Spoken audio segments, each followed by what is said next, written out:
आज का हमारा एक प्रेशर पॉइंट है हिकअप के लिए।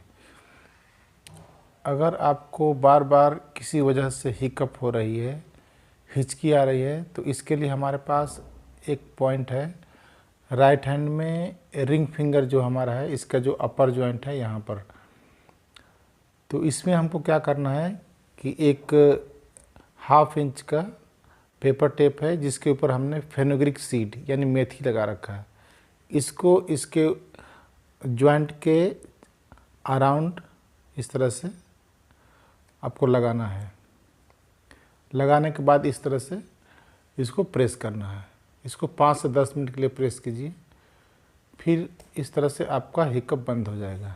Thank you so much. अपना ध्यान रखें, आप स्वस्थ रहें।